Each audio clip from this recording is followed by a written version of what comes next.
Are you just going to hang out with me today? Is that what you're going to do? Yeah. It's just such a rough life, ain't it? Hello, string pickers. Run to the noise. Let's go!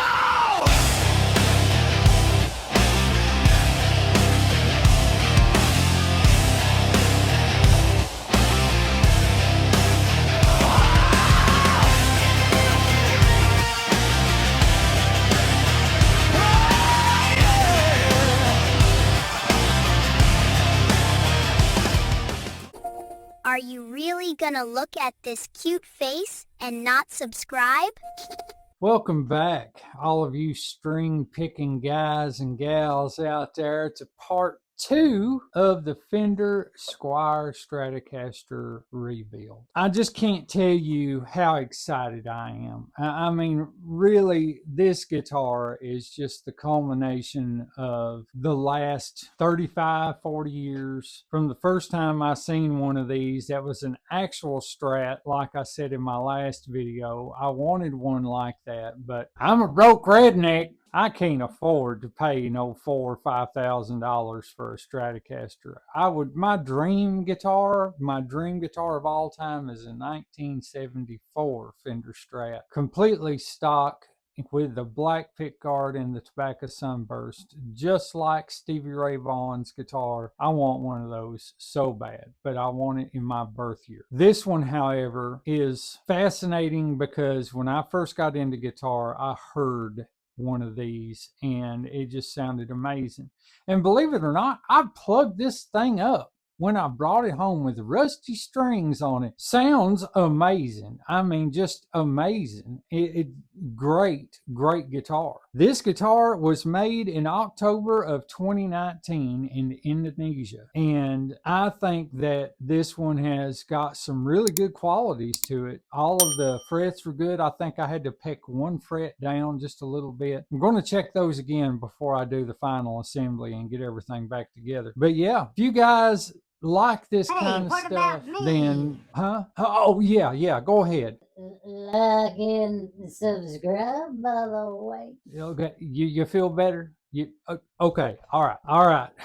Now that we've got that out of the way, today we are going to put the 60s style Fender split top tuners on the neck. I've had the neck hanging and drying. I did have to plug the holes on the old tuners that came off of it, and right here's a clip of me doing that. Okay guys, I am filming this on the same day as part 1 was filmed, so I just can't stop working on this thing. I'm sorry. I'm just super excited. So let me run through a couple of things that I've done. Of course, I've plugged all of the holes from the old tuning machines on here because they are gone. So I've got all those plugged and got wood glue in them, and this is what we're going to put in them. This is like the, I guess, 60s style tuning pegs right here. I've already shot marine grease in every one, and there's a small hole you can see on the back right there. So I shot the grease in every one, and then I give it a little time, worked it around in there.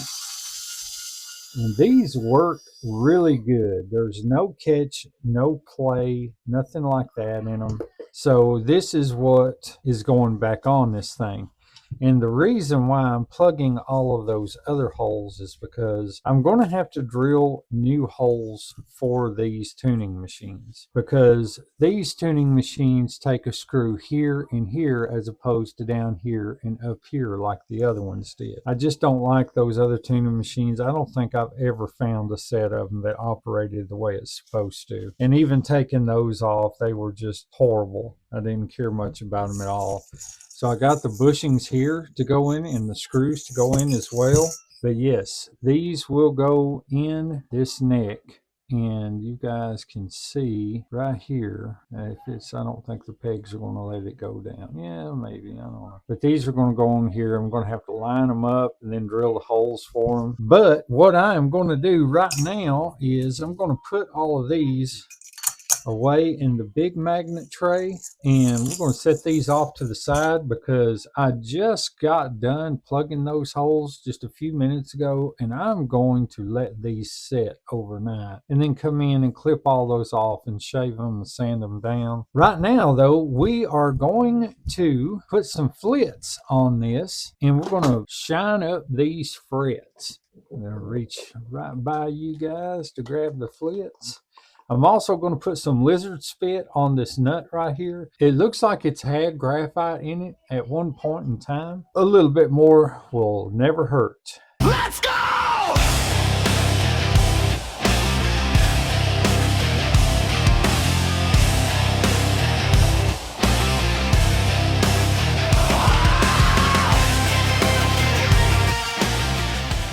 That wheel is kind of tough. It doesn't go over and down to the fretboard like the old wheel that I used to use. So let's go ahead and wipe these off.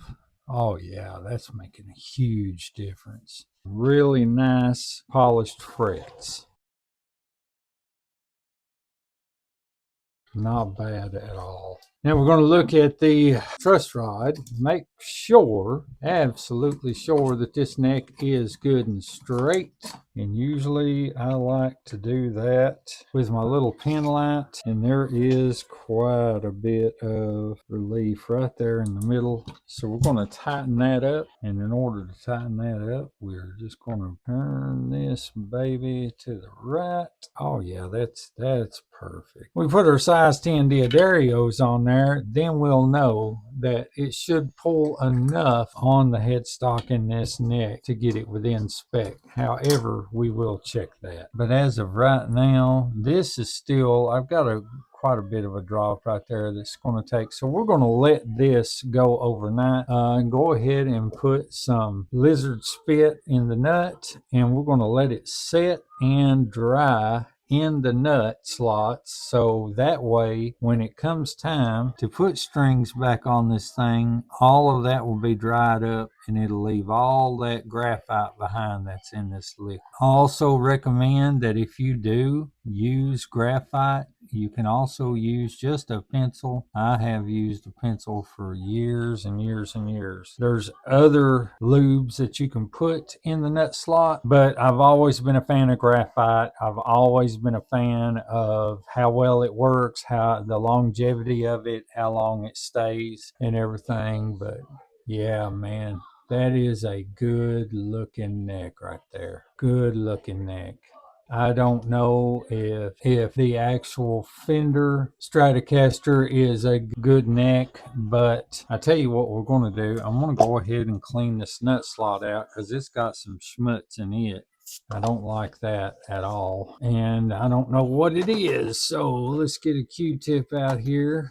Don't want anything getting down in that truss rod hole that's going to bind up your truss rod to where you can't do any adjusting, because you're going to have to adjust that truss rod, or your tech is, throughout the life of the guitar. And the key thing is life. We want it to live as long as possible. And in order to do that, you're going to have to take care of the clean part of it. Make sure that it is going to live and be of service to you. So yes, keep your guitars clean, folks.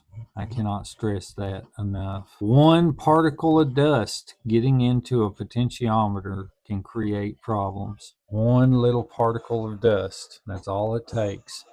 And then you get a scratchy pot, and then you have to go out and buy deoxit and spray it in there and do all that. Okay, well, that's all for this one. I just wanted to throw this in on the video so you guys could see how the neck did turn out. I did cut it off on part one, but this is still the same day as part one. So let's get back to the other video in part two where I do some more stuff to the guitar.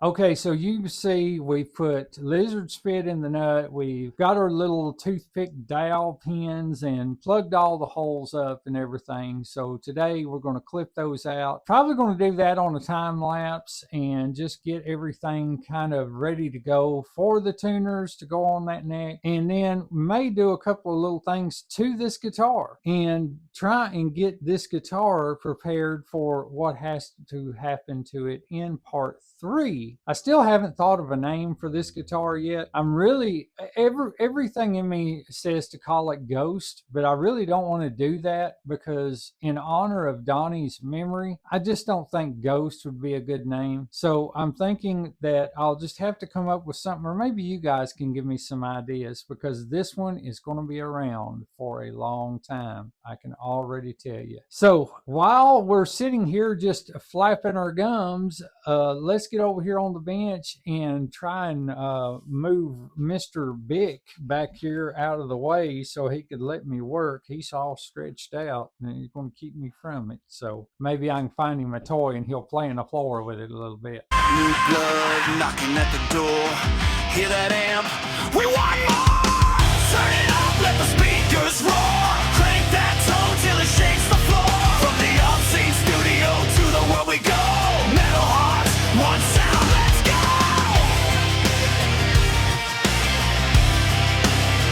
Let's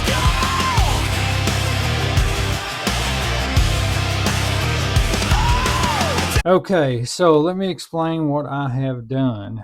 I have clipped off all of the pegs. I've took my little chisel, got them down pretty level, and went back over it again with some Howard's feeding wax to kind of seal up those little dowel pieces that I put in there. And I've also put the string trees on it, and I put the bushings in here, furls, whatever you want to call them. But I put those in here so that when I get these put in, then all I've got to do is just find an end piece here.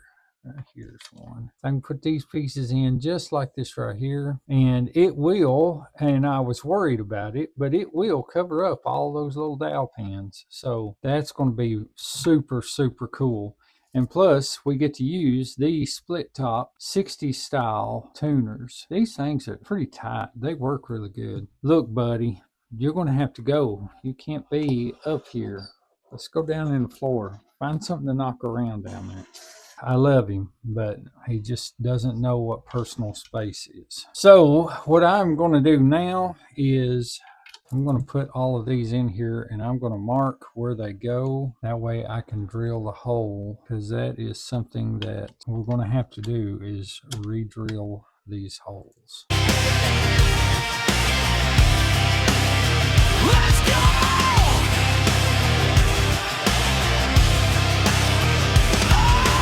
Down pick fury, the pickups bite. Late night sessions under LED lights. Learn the licks, break the rules, make it loud and true. Every string picker here was once brand new. From first power chord to shredding fast, this channel's built to make it last. If metal runs deep in your soul, grab your axe and let roll. If you feel that fire inside, grab your pick. Getting these most of the way threaded in with the drill here, and then I'm going to go back and tighten with a screwdriver. Is that right, Mr. Big? We're going to tighten it in. You want to try it? You want to give it a shot? Now, all you want to do is just love on it. Is that a tool that you can pet me with? Okay, so 2,000 years later. okay, and we got them in there. These feel so much better. There's no play in them. I put some of the marine grease in these little holes in the back. Another tip from Chris at BCG 5150 took care of that so that these things are going to be lubed up for as long as they live on this guitar. Got our string trees in it and got all of the neck completely done, so it is looking fantastic. I think everything is going to work out just fine with the neck, so we're going to be done with that there, and we are going to move on to the body. First of all, let me show you guys what we're going to do with the body. You're in my workspace. You know that? You're right in the middle of my workspace. It'd be different if you'd want to pitch in, you know, and kind of help out or something, but you don't. You just want to lay down there. It's the smell, ain't it? It's the smell of that Howard's feeding wax.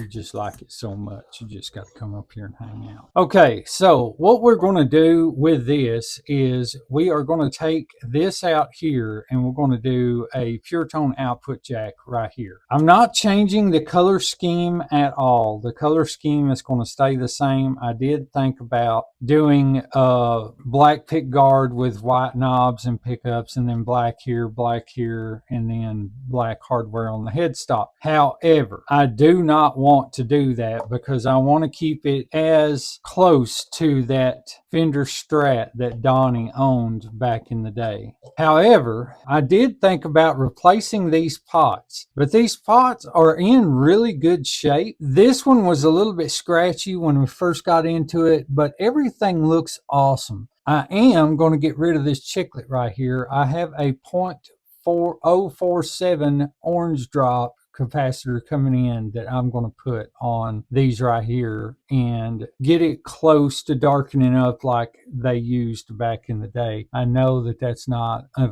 0.047, but what I am going to do real quick is I'm going to spray some deoxit in here because that is going to help us to clean out and lubricate these pots so that we don't run into that problem anymore, and we'll take care of that now. Okay, and on each pot there's a little divot that opens up to the inside right here, and then on the bottom sometimes there is. I don't see one on these though. So what we're going to do right off the bat is give it a little squirt right in here. Let's go ahead and do it like that.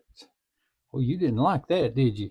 Made that hissing noise, didn't it? You don't like the hissing noise. Turn these back and forth quite a few times like this. That gets that on that ribbon inside that pot. Helps clean it off and lubricate it. This one sounds like it's got some plastic under it too, so we'll have to get that out. This is the one that was scratchy. So yeah, this is the one right here that we've got to work that just a little bit.